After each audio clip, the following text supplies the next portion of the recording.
Get your release. With Shrinked, the anonymous armchair chat show.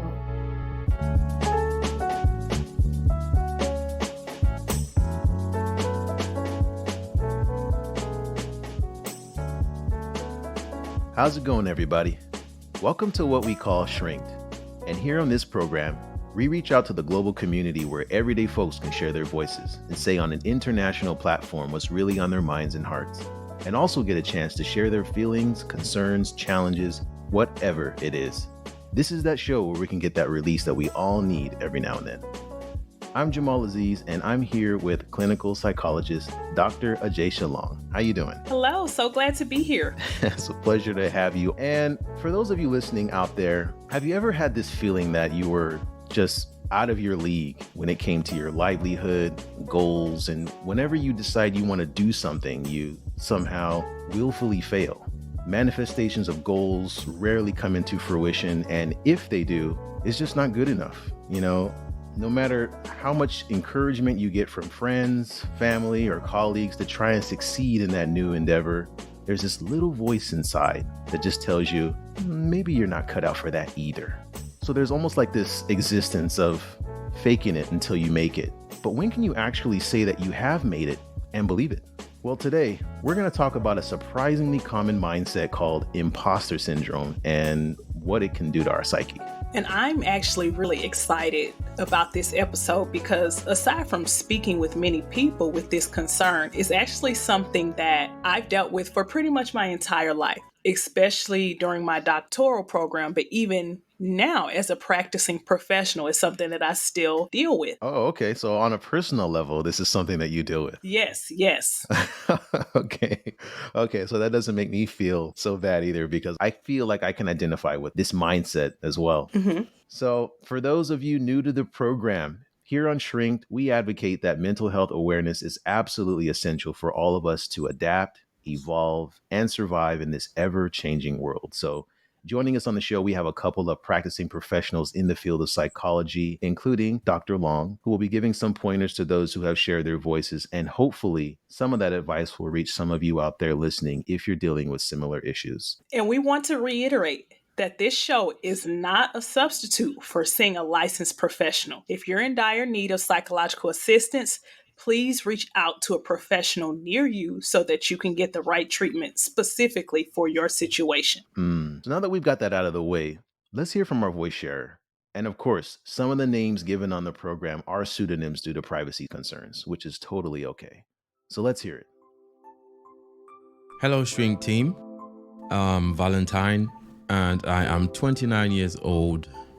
I have been recently feeling stuck in a way because I've been trying to do other projects. So I've been trying to start a podcast, and also I make music digitally. But I guess the one main thing I've been really struggling with is self-doubt and imposter syndrome. And I think maybe it's one and the same thing, I'm not sure, but I feel that's really been hitting hard for me. I recently had an experience where I was preparing something for work, and I found myself getting really stressed because my lesson came after the other teachers. So I had the opportunity to look at what the other teachers were doing, and I found myself getting really anxious, thinking, is it going to be boring? Is it going to be? And then I just caught myself doing that. And because even with the podcast that I mentioned, I found myself looking at other people, with podcasts and thinking, am I even qualified to even start doing this? Is it going to be interesting enough for anyone to listen? Or just thinking, they might not want to listen to my voice.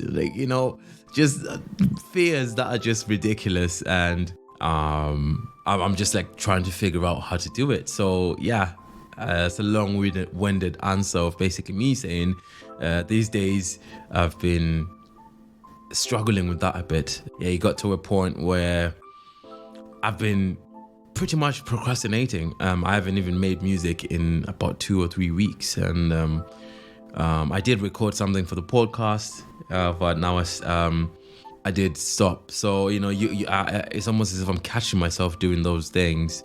So, I guess I have no psychological background, so I can't diagnose myself or figure out what's going on. But I'm sure since you are the professionals, you can tell what's going on here with my mental state.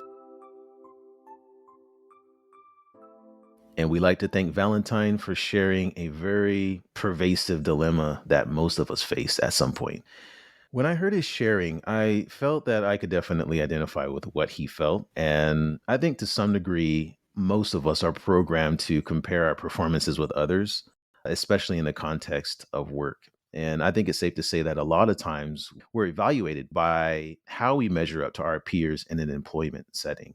So if you're new to something, you're just going to have a lot of self doubt about your abilities. And this can be a very real concern. I find it actually interesting how self doubt can impact our abilities and even our actions. What stuck out for me was specifically the avoidance that he talked about, or procrastination, that has now Mm, taken root as a result of his beliefs. So, because imposter syndrome is not just a feeling, it's not just something that you feel, but it also consists of a collection of beliefs.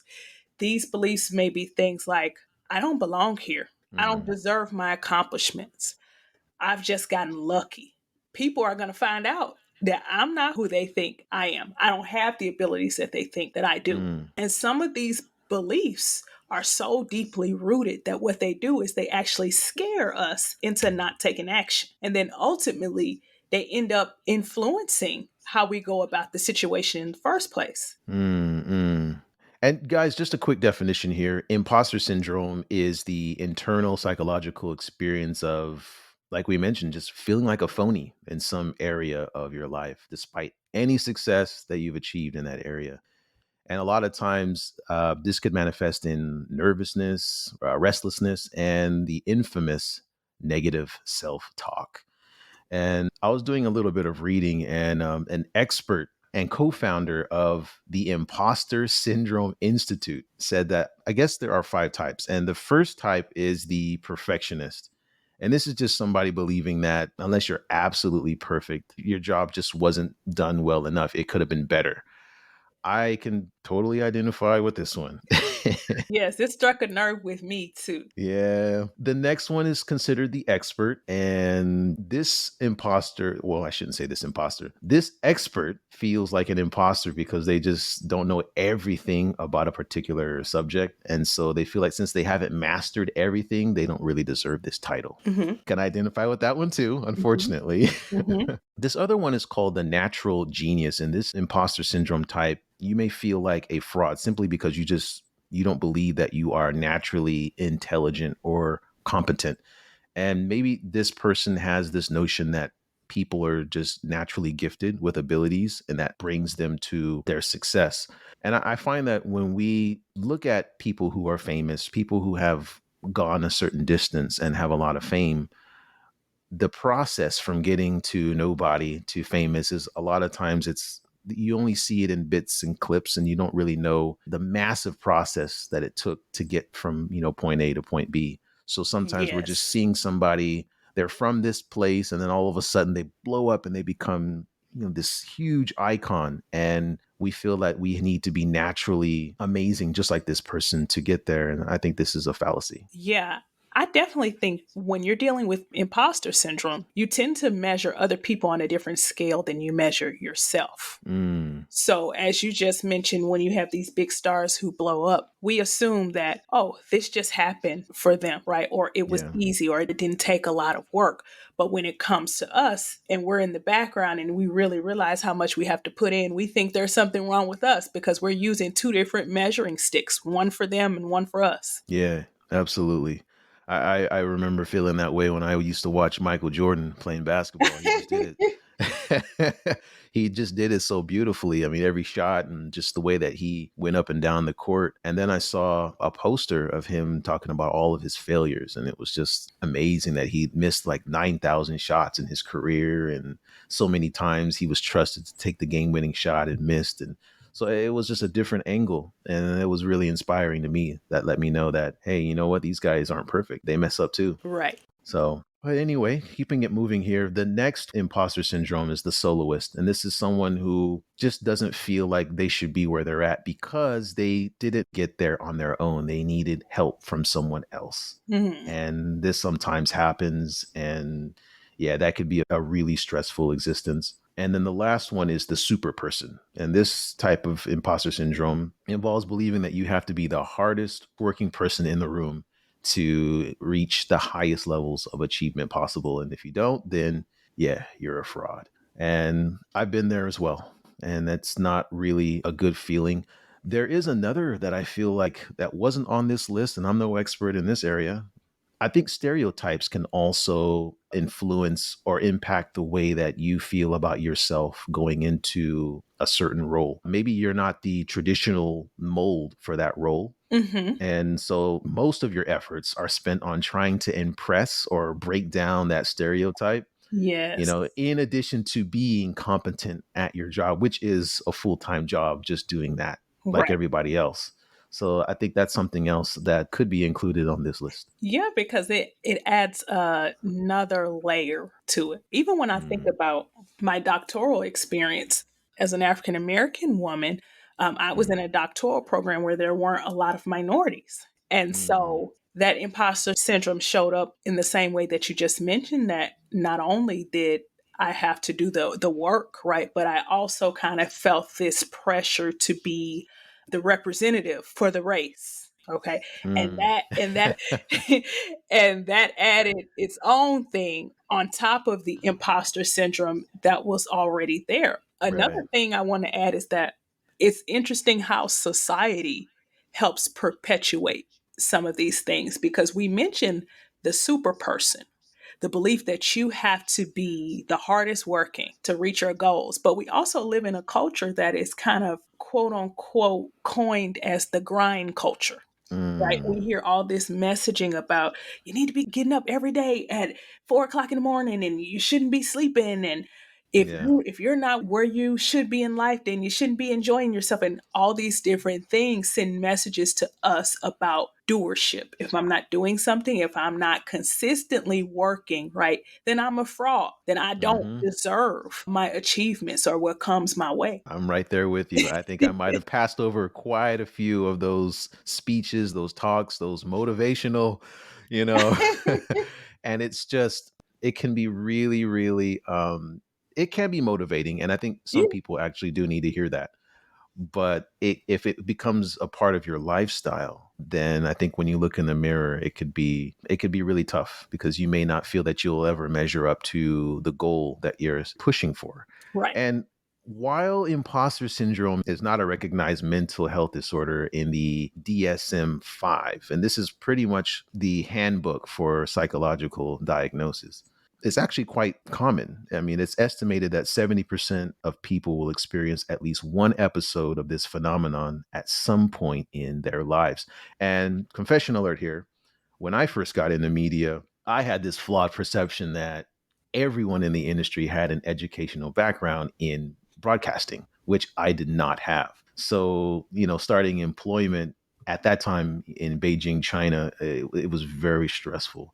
Not to mention, in a very short period of time, I was pushed into the hot seat. I was live on the air doing shows on national radio, my voice being heard all over China. Mhm. And on top of that, it was one of the most popular English speaking programs in the country. So I Wow. was sweating bullets on every show, and even though I was commended on my performance by, some in the office, it was still hell for me because I just felt like I don't belong here. I'm not a radio show host. I'm not. And I felt like a fraud for such a long time. And so that was a really tough time for me. I'm not sure if that's the case for Valentine, but he does have this feeling that no matter what he does, is it going to be good enough? There's just so much doubt. And so, Mhm. yeah, that's kind of where I was at that time. But I think it also plays out for people who are starting their own business, for example, and you can't really promote yourself the same way that other people do because other people may have more expertise than you. And I call it the LinkedIn effect. You go on LinkedIn and man, everybody has like two or three really prestigious titles, directors, managers, CEOs, entrepreneurs, and everyone is getting this promotion that's relatively glorious. Hmm. And every post that you see, you just feel smaller and smaller and smaller. Mm. And so I think that this is also something that makes people feel, and if you're posting things on there that don't necessarily, like, for example, if you give yourself a few extra titles that you don't really have, and I think there's quite a few people that are possibly doing that on that particular app. But but if the more you do that, the more you will actually feel like an imposter, especially if you need to prove that that's who you are. Yeah. I think too, another thing that we have to remember about social media, any type of social media, is most of the time people are putting forward their best self, right? So Right. I know when I spend time on LinkedIn. I typically don't see posts about, oh, I failed at this. I failed at that. Right. Typically it's, oh, I got this promotion. I got this going on. I got that going on. So we're looking at a highlight reel of something very, very specific. But what tends to happen is we take that specific and we compare it to our entire journey. And so anytime we get in comparison mode, that's going to be a trap because we never know the other end of it. That's true.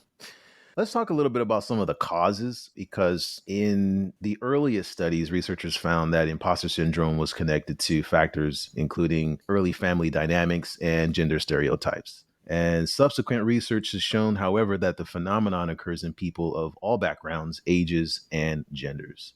So, one of the causes is family upbringing. And studies suggest that people who come from parenting styles characterized by being controlling or overprotective, or families that experience high levels of conflict with low amounts of support, may be likely to experience imposter syndrome. So, I think if you're kind of hammered for whatever it is that you do, Hmm. and you're not really given that support that you can do it or that you're capable, that could be, something that could trigger just that self-doubt that we spoke about earlier. And so when you go forward in life, you just think that maybe you're just not good enough, and you're always fighting yourself to feel like you belong. Yes, for sure. Because remember what we stated earlier is that part of an imposter syndrome is beliefs, right? Yeah.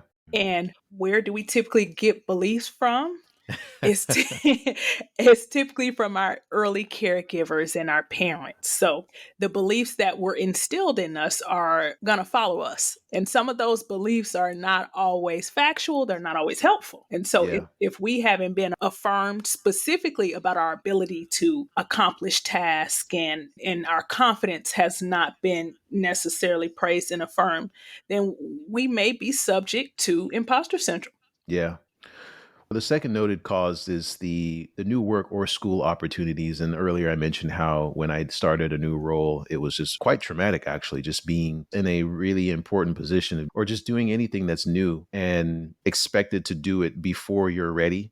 This can be very stressful, and you may feel like you can't do it. And I had a lot of moments where I felt like this is too much. Yeah. So yeah, this is totally, I could see this as being one of the causes. I think your personality type has a lot to do with it too, and this is another noted cause here for having the perfectionist personality type. Can't say that this is something that I am, but I know a lot of people who do have this mindset that everything must be perfect, whatever that is. Hmm. Also, social anxiety is another cause as well. Individuals who don't do well in social environments or around other people, sometimes that can be a catalyst for a development of imposter syndrome, especially if you're comparing. Yeah. Sometimes we are even in career situations and jobs that don't necessarily match with our personality. Yeah. I'll give you an example. So, I am a psychologist by trade. I do a whole lot of talking at work, but I'm also really introvert. Huh. And so sometimes it's surprising to people that in social situations, I could be a little bit more on the reserve side when at work. That's all I'm doing is speaking. And so there's some things that can come up because of that. Very interesting. I would have never guessed that you were an introvert. So now we spoke a lot about some of the causes and the situations and the different types, but how about some solutions? From my readings and just from my personal experience with this mindset, sharing your feelings is probably one of the first things that came up. And in my personal life, when I felt all this pressure to perform, and this doubt that if I had the capability to do what is expected. Sometimes just sharing your feelings and talking to the people around you, particularly, I mean, in a work environment, if you have all of these expectations, sometimes just sharing how you feel about those expectations. Maybe those expectations are self-imposed. Maybe the people around you don't really have those type of expectations. Maybe it's just something that you feel that they want this from you and maybe they don't. So sometimes just sharing that and communicating to people around you. And sometimes just having that talk can bring down some of that anxiety, because a lot of times it's, irrational apprehension about something and it may not be as bad as you think it is. Mm-hmm. And I also think finding a mentor is huge for whatever it is that we're doing. If you know someone or if you meet someone online or however it is that you do it in the work that you're doing, if you have a mentor, someone who's been there or they're where you would like to be, they can kind of give you a pretty accurate, assessment of where you're at and where you need to go. And I think that that's probably the most helpful connection to have if you Yeah. want to feel better about where you're going and not have to feel so stressed out or feel fake. Because maybe if this mentor can let you know, hey, you know what, I was right where you were, a few years back, and I just did this and I did that. And then all of a sudden it's like a light will come on in your head and it's like it's not as challenging or as scary as you thought it was. Yeah.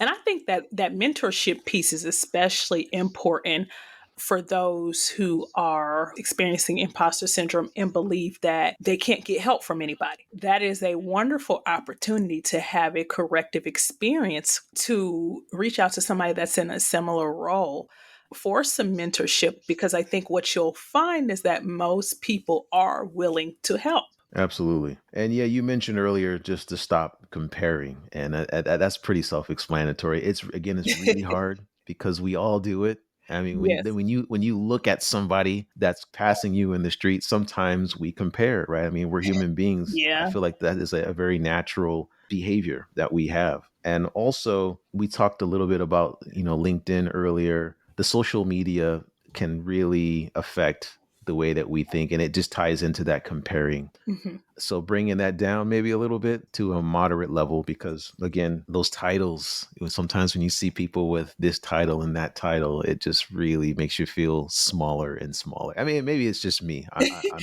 sure. No, it's not just you. What I would also encourage is that, okay, there's a bit of comparison, right? That might be automatic. We have a lot of automatic cognitions and thoughts that we go through as humans. Mm, But think about when you see this person that's doing well, or let's say they look nice to you or whatever, what is it that you're saying about yourself in that moment? that they are Right. beyond me. Yeah. Right. So that's really what we have to catch. It's not so much of the action, it's the belief, because I could very well go on LinkedIn and see someone who I feel like is doing well, and I could also choose to say, okay, well, if they can do it, so can I. Right. It just depends on our belief, our schema, how we look at things. Yes. So, like most episodes on this program, we were able to reach out to another professional to share some advice. And joining us today is Thomas Markersen, who is a certified clinical psychologist working out of Copenhagen, Denmark. And we are very happy and privileged to have him as a guest expert on our show. So, let's hear what he has to say. Dear Valentine, thank you for your description. And I feel for you with the procrastination. I do that sometimes myself. As far as I can understand, you are a creative, intelligent, and individualistic person. And those traits and ways of living, they come with certain types of problems. Let's start with the last one. Being very individualistic in what you do, you tend to become more worried about how good you are. Because based on evolutionary psychology, we know that people feel strong in groups and we feel weak when we are alone. So there is something happening when you work too much alone on your music or preparing for work. If you do that too much on your own, there may be a sense of vulnerability creeping into you. So one way of working with that kind of imposter syndrome that you mentioned is by making sure that you work together with other people producing these results. You don't have to work with other people all the time, but at least say 50% of the time, work with other people, talk with other people about the process, about the product. So see if you can find some communities where you sit with people, not just online, but actually in the same room. That would make you feel less vulnerable as a common rule. And then there's this thing about intelligence, which conspires against us also, because intelligent people oftentimes think that they can solve things on their own, and that leads to that sort of individualistic way of living. But the problem is that when we're together with people, we get our negative thoughts and feelings reality tested all the time. And when we're alone, it's harder to disqualify these negative thoughts and feelings about ourselves. So you could say that intelligence and individualism is like a double-edged sword. You have to be aware that it also cuts yourself. You have to be aware that you may feeling more vulnerable than you actually should be. So become more social. That's my guess, that you would need to do that. I don't know if I can say that much more for now, other than, have you considered doing some mindfulness-based techniques on your anxiety? That may be a trick. It's not an easy trick though, because you want to meditate for at least a couple of months in peace and quiet at home. So you won't associating it with dealing with anxiety, but making a kind of way of living. And it's hard to meditate that much. So actually, I think simply become more social with your productivity. And all the best to you. And we'd like to thank Thomas for contributing and sharing his advice. So he mentioned Valentine being creative, intelligent, and individualistic. And it was interesting to hear how those qualities could actually be a hindrance. But I like how he mentioned that he also procrastinates, because I think it's a very natural behavior. And Mhm. though there's probably a lot of different reasons why people do it, it could have something to do with embarking on a challenging task without really doing your due diligence. So instead of doing it and failing miserably, right? Procrastinators would rather just not get started at all. So in Valentine's case, maybe just, learning a little bit about podcasting and bringing some of those walls of doubt down, over time, bit by bit, with knowledge. Yeah, I think that's a wonderful piece of advice. It brings up this quote, and I'm not sure who said it, but I Mhm. remember being somewhere and someone said, "You don't have to be great to get started, but you got to get started to be great." Wow, I love that. And so, again, sometimes we're looking at people as models that have had so much, they've been in the field longer, they've had a little bit more experience, a little bit more training. And again, we're comparing. But what imposter syndrome does is it keeps us from moving forward. Another thing that I think we should keep in mind is that no matter how hard we work, and regardless of how much knowledge we require or acquire, how much we go to school, we simply cannot know all. It's not possible. And that's Mm, okay. We have permission to not be perfect. We have permission to make mistakes. And if you think about any great figure that has been successful, none of that really comes without a season of mistakes, a season mm, of learning, a season of having to step back from what you were doing and think about it again or go about it in another way. Even myself, when I think about my life in general, there is nothing that I have that did not come without a season of struggle. yes, Nothing that I have that I absolutely. feel is valuable, at Yeah, least, came without some type of trial and error. yes, But absolutely. if we allow specifically our fears and emotions to drive the action, then what we end up doing is talking ourselves out of the very thing that we desire. So again, these things are natural. Imposter syndrome, natural. Procrastination, natural, right? These are things that happen, but what do you do with them? Do you allow them to keep you stuck? Mm, Because then that becomes a self-fulfilling prophecy and we end up actually not accomplishing the thing that we set out to do. And then that becomes a vicious cycle because then we go back and say, well, see, I knew I couldn't do it. mm. Or Right. you start different projects and Yep. then none of them ever come into fruition. And it's just, like you mentioned, a vicious cycle and nothing ever pans out. And it's worse when you have people around you who are observing that Right. and they say, oh, what happened to this? And what happened to that? And it's like they're bringing up your failures. And I'm just saying, because it happens. People Yeah. do it all the time. And so that can also be kind of a reinforcement of, yeah, maybe I'm just not good enough, or maybe I just can't because look what happened last time. Right. But anyway, yeah, thank you for sharing that, Dr. Long. I mean, that spoke to me on a personal level. Yeah, I was gonna say I don't know where I was when I heard. I think it might have been Les Brown or something. Yeah, a motivational speech, because he also stated anything worth doing is worth doing badly until you get it Ah, right. okay. That is golden. And I wish I would have heard that a lot more because, yeah, it's just, I think that if a lot of us had that mentality going forward, it wouldn't feel so bad. hmm Yeah, if we knew that it was a part of the almost a requirement of the journey, how will we go about our life? Will we celebrate, the failure when it comes our way?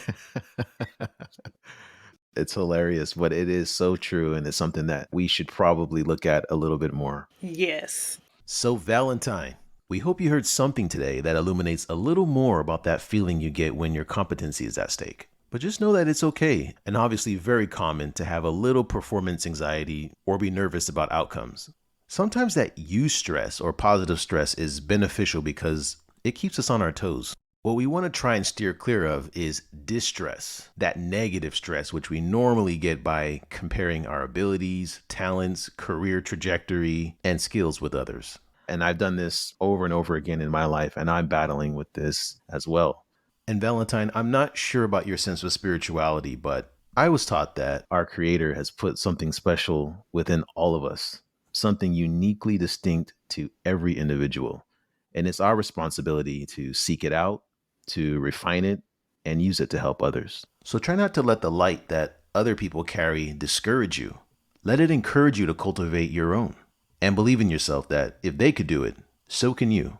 And the way that you do it will be unlike anyone else. I like that. I like that. Valentine, we really appreciate what you shared today. I just also want to leave you with the fact that anxiety, nervousness, and uncertainty are all natural emotions that arise from newness and unfamiliar territory.